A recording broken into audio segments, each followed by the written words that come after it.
Come on, agent physics, help me solve this mystery. I have connected a sine wave at the input. So this is what the input looks like. But at the output, half the wave has disappeared. I only get one half of the wave. Any guesses? What could be there inside this box over here? Yes, you got it right. It's a diode. Today we are going to talk about the working of a junction diode, and let's see why does it allow only the positive half cycles to go through and why does it stop the negative half cycles. This is the circuit symbol for a diode. It's basically an arrow, and this side is the P side and this side is the N side. A diode is a PN junction. So let's first of all draw a PN junction. The majority carriers on the N side are these electrons, and the positive charge that you can see are the lattice sides. On the P side, the majority charges are the hole. You can see that the negative charges have diffused across the junction and combined with the holes present over here. For instance, say these are the electrons and these are the holes. Now, when the electrons diffuse to the other side, they occupy these vacancies. So once the electron occupies this vacancy over here, then the hole no longer exists. Now this region in which there are no free charge carriers is the depletion region, and due to this layer of positive charge on the N side and negative charge on the P side, there is a potential difference, and that potential difference can be shown on a graph. You have a positive potential on the N side and a negative potential on the P side. Now this potential difference creates a potential barrier that stops further diffusion of electrons from taking place, because when the electrons move to this side, they will be repelled back by the negative charges which are present on this side. Now comes the most important part. We join a battery with its positive terminal connected to the P side and the negative terminal connected to the N side.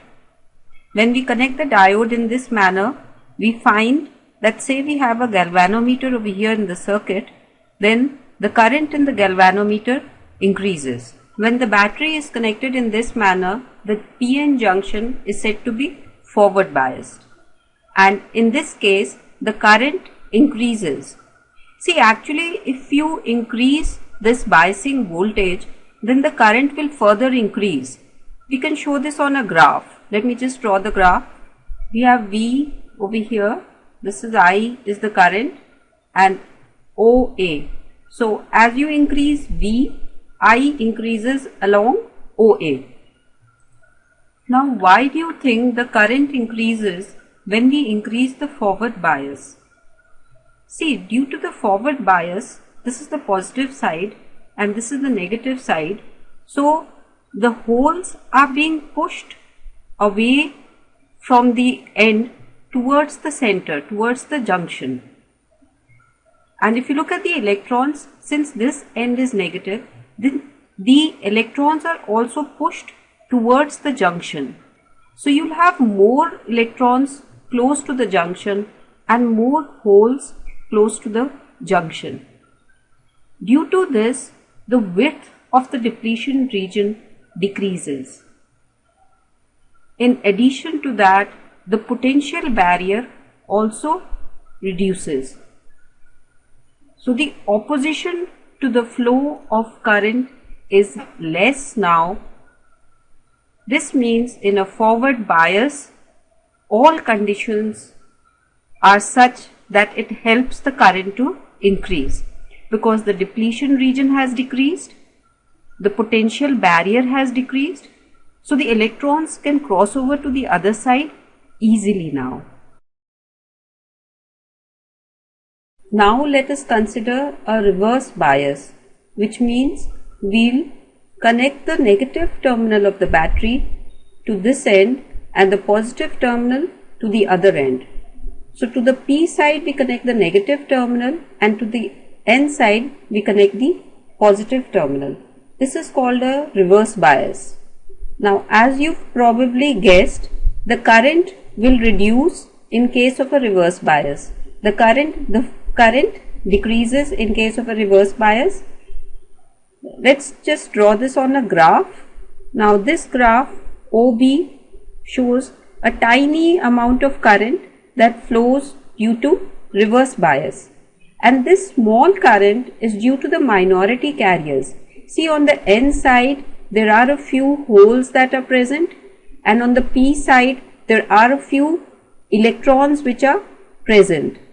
So see, this layer of positive charge on the N side, which is present at the junction, attracts these electrons. So these electrons cross over to the other side and combine with these holes. But the concentration of these minority carriers is very low, so this minority current is very less. Now let's take a look at the majority carriers. See, this negative potential at this end will pull the holes towards this side of the junction. So the holes are getting attracted to this side of the junction and they are moving away from the junction. Similarly, the electrons are attracted by the positive terminal of the battery. So the electrons will tend to move towards the end of the junction and away from the junction. This leads to an increase in the depletion region, because the mobile charge carriers tend to move away from the junction. When the depletion region increases, then the potential barrier also increases. So if the potential barrier increases, it becomes more difficult for the electrons to cross over and combine with the holes on the other side. So this leads to a decrease in current.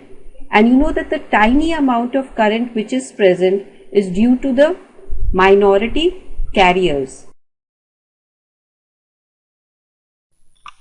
Now coming back to the mystery of the disappearing half waves, I am sure you can answer this. See, for the positive half cycle, the diode is conducting. So since the diode is conducting, we get an output for the first positive half cycle. Now, during the negative half cycle, the diode is reverse biased because this end will be negative. So in that case, the diode will not conduct. So since there is practically no current flowing, we say that the diode is non-conducting and we get a zero output. Again, during the next positive half cycle, the diode is conducting, so we have an output. During the next negative half cycle, once again it will be reverse biased and we have zero output. So the output is only in one direction. It is only in the positive direction and there is no negative half cycle present. The output is now said to be rectified because it is only flowing in one direction. Though you can still see that this is pulsating, which means it is varying, it is not constant, but still it is a DC output because it doesn't reverse direction. To test your understanding, try these questions. The answers are given a short while later.